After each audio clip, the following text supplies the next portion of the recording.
Hello दोस्तों। आज हम वृत्तों से संबंधित क्वेश्चन, हम लोग का एग्जाम बहुत नज़दीक आ चुका है। क्लास 10th का एग्जाम बहुत नज़दीक आ चुका है। 17 फरवरी से स्टार्ट होने वाली एग्जाम। बहुत सारे बच्चे वृत्तों से संबंधित क्वेश्चन नहीं पढ़े हैं, जो इग्नोर करके चलते हैं, लेकिन इसमें से भी क्वेश्चन आते हैं। हमारे एग्जाम में 5 नंबर से इससे क्वेश्चन पूछ सकते हैं, पूछते भी हैं। और 2 नंबर का ऑब्जेक्टिव, 2 नंबर का कम से कम 2 क्वेश्चन आपका 2 नंबर यह रहता है। ठीक है, वृत्तों से संबंधित क्वेश्चन, इसमें डायरेक्ट फॉर्मूला भी पूछ सकता है। वृत्तों से संबंधित क्वेश्चन हम बता देते हैं। आपका अध्याय 12 में है वृत्तों से संबंधित क्षेत्रफल। आपको देखिए, वृत्तों से संबंधित, वृत्तों से संबंधित, ठीक है। वृत्तों, जैसे हमारे दैनिक जीवन में बहुत सारे ऐसे वस्तुएं देखते हैं जो गोल होते हैं। जैसे हम लोग बाइक चलाते हैं या साइकिल चलाते हैं तो उसके चक्का क्या होते हैं? गोल होते हैं। वो किस प्रकार होते हैं? वृत्ताकार होते हैं। हम लोग सिक्का देखते हैं, जो 1 रुपया 2 रुपये का सिक्का होते हैं, वो कैसा होते हैं? वृत्ताकार होते हैं। जो कुम्हार जो चाक चलाते हैं वो कैसा होते हैं? वृत्ताकार होते हैं। ये सब क्या है? वृत्त है। वृत्त, तो वृत्त क्या होता है? गोल होता है। ठीक है, इसका एक क्षेत्रफल होता है। ठीक है, इस पे क्षेत्रफल होता है। देखिए, इसके अंदर का जितने भाग है इसको क्या बोलेंगे? क्षेत्रफल। जितना ये इसका है, इसमें जितना समा जाए, जितना ये अपना स्थान घेर ले, इसको क्या बोलेंगे? क्षेत्रफल। देखिए, इसको क्या बोलेंगे? इसमें क्षेत्रफल। इसका अंदर में जो चीज आ जाए उसको क्या बोलेंगे? क्षेत्रफल बोलेंगे। कितना ही क्षेत्र घेर रहा है उसको क्या बोलेंगे? क्षेत्रफल।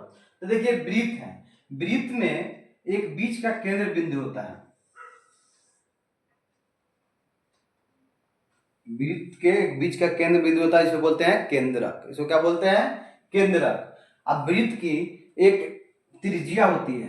केंद्रक से ये, इसको बोलते हैं परिधि। क्या बोलते हैं? परिधि। जो ये गोला है, सर्कल, जैसे ट्यूब हम लोग देखते हैं, ट्यूब, जो ट्यूब या चक्का देखते हैं साइकिल के, जो साइकिल का जो चक्का होता है, जो चक्का होता है, जो उसका ट्यूब, जो चक्का, वो क्या होता है? वो सर्कल में रहता है। यानी सर्कल में रहता है वो क्या? वो उसका परिधि है। परिधि घेरा हुआ है। परिधि, इस पर क्वेश्चन भी आता है। अगर साइकिल का चक्का, उसका परिधि है। देखिए, परिधि ये क्या है? उसका साइकिल का चक्का का परिधि है। और इसमें जो उसका बीच का है वो क्या होता है? केंद्र होता है, जहां से स्कोप गया रहता है। यहाँ से मान लीजिए स्कोप है, केंद्रक से बीच की दूरी हर जगह क्या होती है? बराबर होती है। स्कोप की लंबाई क्या होती है? हमेशा बराबर ही होती है। जहां देखिएगा उसका बराबर ही रहेगा। ठीक है, तो ये केंद्रक होगी बीच का, इसका सेंटर, मध्य बिंदु हो जाएगा इसका। आइए, हो जाएगा त्रिज्या। इसको क्या बोलते हैं? त्रिज्या। क्या बोलते हैं? त्रिज्या। इसको आर से डिनोट करते हैं, त्रिज्या। इसको किससे डिनोट करते हैं? आर से। अगर पूरा इसको ले ले, पूरा मान के इसको पूरा ले ले, पूरा ले ले, मतलब 2 स्कोप ले ले, साइकिल का 2 स्कोप, तो इस त्रिज्या क्या होता है? डबल त्रिज्या हो जाएगा, जिसको क्या बोलते हैं? व्यास। यानी आर प्लस आर यानी 2r हो जाएगा। इसको क्या बोलते हैं? व्यास। क्या बोलते हैं? व्यास। किसी वृत्त की मध्य बिंदु से होकर गुजरने वाली त्रिज्याओं को क्या कहते हैं? व्यास कहते हैं। यानी मध्य बिंदु से अगर एक परिधि से दूसरे परिधि पर जाके मिल रही है त्रिज्या, तो क्या है? वो व्यास है, सबसे बड़ी। देखिए, इसको बोलते हैं, इसमें क्या होती है? वृत्त में अलग अलग नाम है इसका। देखिए, ये मध्य बिंदु से होकर गया तो उसको क्या बोलना है? व्यास। और जो मध्य बिंदु से नहीं होकर गया तो उसको क्या बोलेंगे? जीवा। क्या बोलेंगे? जीवा। जो मध्य बिंदु से होकर गया उसको व्यास, जो मध्य बिंदु से होकर गया उसको व्यास, व्यास। और जो मध्य बिंदु से नहीं होकर गया उसको क्या बोलेंगे? जीवा बोलेंगे, जीवा। और जो बाहर से ही सर्कल घेरा हुआ है उसको क्या बोलेंगे? परिधि। क्या बोलेंगे? परिधि। इतना तो आपने परिचित हो गए वृत्त में। इसको क्या बोलते हैं? बाहर वाले को परिधि। जो वृत्त के केंद्र से होकर गुजरे उसको व्यास। व्यास हमेशा 2 त्रिज्या के बराबर होता है, यानी 2r के बराबर होता है। यहाँ पे बताए हैं, व्यास हमेशा 2r के बराबर होता है। व्यास, व्यास जो केंद्र से होकर गुजरती है, जीवा जो केंद्र से होकर नहीं गुजरती है। इसमें क्वेश्चन आता है वृत्त का क्षेत्रफल। इसमें होता है वृत्त का क्षेत्रफल बराबर पाई आर स्क्वायर। अब पूछिएगा पाई क्या है? देखिए, आर्यभट्ट एक वैज्ञानिक थे जो जो 476 ईस्वी से 550 ईस्वी तक के बीच में वो पाई के मान खोज किए थे। आर्यभट्ट एक वैज्ञानिक थे जो पाई का मान की खोज किए थे। पाई पाई एक अपरिमेय संख्या, हम लोग बहुत पहले से पढ़ते आ चुके हैं, 9th में भी पढ़े हैं, 10th में भी हम लोग चैप्टर A1 या 2 में पढ़े होंगे। पाई एक अपरिमेय संख्या है जिसका मान क्या होता है, पाई बराबर होता है 22/7 या 3.14 होता है। इसको दशमलव में भाग देंगे 3.14 और 22/7 इसका गति होता है, वैल्यू होता है। ठीक है, तो वृत्त का क्षेत्रफल पाई आर स्क्वायर, आर मतलब त्रिज्या, पाई आर स्क्वायर होता है। देखिए वृत्त की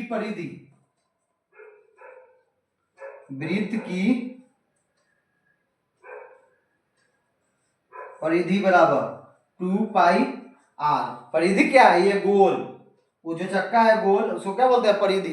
वृत्त की परिधि बराबर 2 पाई आर, वृत्त का क्षेत्रफल बराबर पाई आर स्क्वायर, वृत्त की परिधि बराबर 2 पाई आर, वृत्त का क्षेत्रफल बराबर पाई आर स्क्वायर। वृत्त का त्रिज्या किससे डिवाइड करते हैं, आर से। वृत्त के व्यास को किससे डिवाइड करते हैं, डी से। ठीक है, जीवा को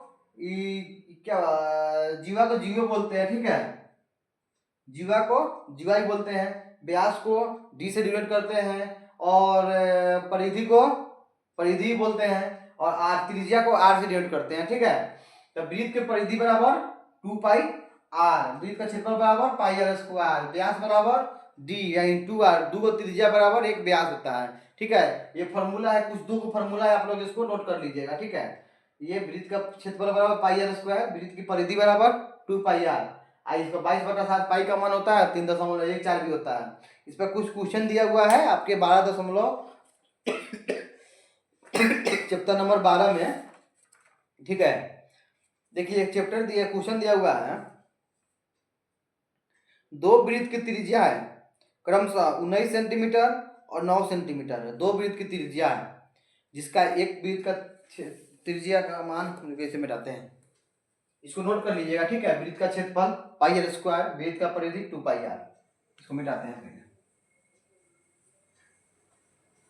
चैप्टर नंबर 12 में क्वेश्चन दिया हुआ है, दोनों ही फॉर्मूला इंपॉर्टेंट है, यही दोनों फॉर्मूला पर ये पूरा क्वेश्चन बनेगा। ठीक है, दिया हुआ है दो वृत्त की त्रिज्या, मान चलिए दो वृत्त मान लेते हैं कि ये वृत्त हो गया और एक छोटा वृत्त हो गया। ठीक है, दो वृत्त, इसकी त्रिज्या कितना है, त्रिज्या क्या होती है, केंद्र से परिधि के बीच की दूरी को त्रिज्या बोलते हैं। केंद्र से परिधि के बीच की दूरी को त्रिज्या बोलते हैं। केंद्र से परिधि के बीच की दूरी को, इसको लिख भी सकते हैं, त्रिज्या किसे कहते हैं, केंद्र से परिधि को मिलाने वाली रेखा को त्रिज्या कहते हैं। केंद्र से परिधि के बीच की दूरी को क्या बोलते हैं, त्रिज्या बोलते हैं। ठीक है, तो दो वृत्तों की त्रिज्या है क्रमशः 19 सेंटीमीटर, इसको 19 सेंटीमीटर मान लेते हैं, इसको 9 सेंटीमीटर मान लेते हैं। ठीक है, दो वृत्त की त्रिज्या दिया हुआ है पहला नंबर क्वेश्चन में। देखिएगा आप लोग बुक नंबर 12, बुक के प्रश्नावली 12.1 में है। ठीक है, 12.1 में है ये। ठीक है, दो वृत्तों की त्रिज्या क्रमशः 19 सेंटीमीटर और 9 सेंटीमीटर है। उस वृत्त की त्रिज्या ज्ञात कीजिए जिसकी परिधि इन दोनों वृत्तों की परिधियों के योग के बराबर है। ठीक है, बोल रहा है एक बड़ा वृत्त इसके बराबर है। ठीक है, ये दोनों वृत्त का परिधि जितना है उतना अकेले ही है।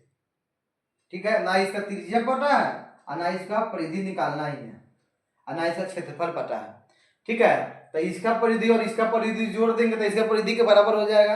बोल रहा है उस वृत्त की परिधि ज्ञात करें इन दोनों वृत्तों के परिधि के योग के बराबर हो। तो इसका परिधि और इसका परिधि जोड़ देंगे तो ये नहीं निकल जाएगा, वही क्वेश्चन बोल रहा है। इसका 19 सेंटीमीटर है और ये 9 सेंटीमीटर है।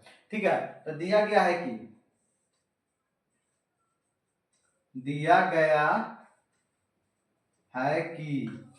कितना है, इसको आर लेते हैं, R1 बराबर 19 सेंटीमीटर और R2 बराबर 9 सेंटीमीटर। ठीक है, R1 बराबर 19 सेंटीमीटर और R2 बराबर 9 सेंटीमीटर, इसको R1 मान लेते हैं, इसको R2 मान लेते हैं, कोई दिक्कत नहीं है। तो देखिए ये दोनों का हम परिधि निकाल देंगे तो इसके बराबर हो गया। बड़े वृत्त की परिधि बराबर दो छोटे वृत्त की परिधि, कोई दिक्कत? बड़े वृत्त की परिधि बराबर दो छोटे वृत्त की परिधि हो जाएगा। तो इसका परिधि क्या हो जाएगा? 2πr1 प्लस 2πr2, बड़ा वृत्त की परिधि 2πr, कोई दिक्कत? इसका परिधि क्या हो जाएगा? 2π। इसको हम बड़ा आर ले लेते हैं, बड़ा वृत्त है तो बड़ा आर ले लेते हैं, यानी बड़े वृत्त की परिधि 2πr, वृत्त की परिधि बराबर क्या होता है? 2πr, अभी बताया हम फॉर्मूला 2πr। छोटा वृत्त की परिधि बराबर 2πr1, दूसरा वृत्त का 2πr2, कोई दिक्कत? देखिए 2πr बराबर 2π, इसको कॉमन ले लेंगे 2π दोनों में से, देखिए दोनों में 2π कॉमन हो जाएगा, r1 प्लस r2 हो जाएगा, r1 प्लस r2 हो जाएगा। देखिए यहां से 2π से 2π काट देंगे, कोई दिक्कत नहीं है। देखिए r बराबर, निकालना क्या है पहले ये पढ़ लीजिए। उस वृत्त की त्रिज्या ज्ञात कीजिए, त्रिज्या ज्ञात करना है, मतलब बड़े वृत्त का त्रिज्या ये r निकालना है, ठीक है। ये दो छोटे वृत्त का त्रिज्या दिया हुआ है और इसका बोल रहा है इसके परिधियों का योग इसके परिधि के योग के बराबर है, लेकिन इसका त्रिज्या निकालना है, हमको r निकालना है, तो r निकलिए गया, ठीक है। तो r1 क्या है? 19 है, प्लस r2 क्या है? 9 है, तो r बराबर 28 सेंटीमीटर। इसको नोट कर लीजिएगा। एक नंबर क्वेश्चन आपका 12.1 का बन गया, ठीक है। इसी तरह दूसरा क्वेश्चन हम बता देते हैं, आप इसको उतारिए। दूसरा क्वेश्चन क्या है हम थोड़ा पढ़ लेते हैं, इसको उतारते चलिएगा आप लोग, ठीक है।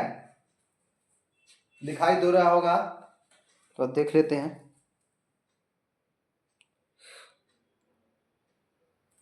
चलिए फिर दिखाई दे रहा है। इसी तरह दूसरा क्वेश्चन है, आप लोग इसको बनाइएगा। दूसरा क्वेश्चन देखिएगा, अपना से बन जाता ठीक है, नहीं तो देख लीजिए हम बना रहे हैं कैसे।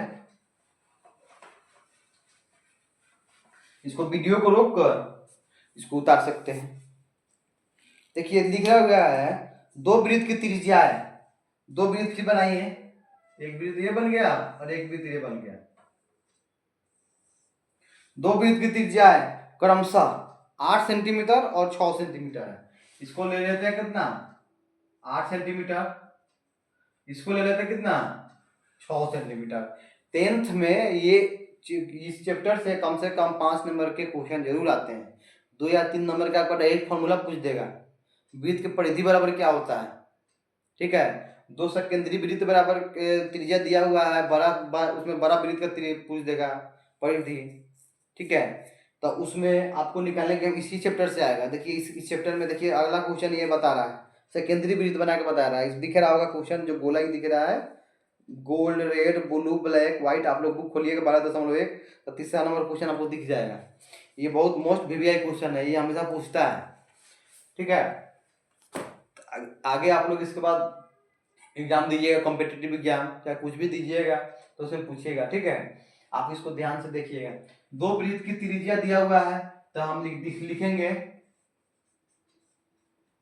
दिया गया है कि r1 बराबर 8 सेंटीमीटर, r2 बराबर 6 सेंटीमीटर। अब पूछ क्या रहा है वो थोड़ा देख लेते हैं। उस वृत्त की त्रिज्या ज्ञात कीजिए जिसका क्षेत्रफल इन दोनों वृत्तों के क्षेत्रफल के योग के बराबर है। उस वृत्त की त्रिज्या ज्ञात करना है, तो क्या ज्ञात करना है? त्रिज्या उस वृत्त का जिसका क्षेत्रफल, उसमें परिधि का योग था और इसमें क्षेत्रफल का योग है। ये दोनों का क्षेत्रफल इसके योग के बराबर है। ये दोनों का क्षेत्रफल का योग करेंगे तो इसके बराबर हो जाएगा, ठीक है। तो हम जानते हैं कि बड़े वृत्त का निकालना क्या है, ज्ञात करना है। क्या ज्ञात करना है? बड़े वृत्त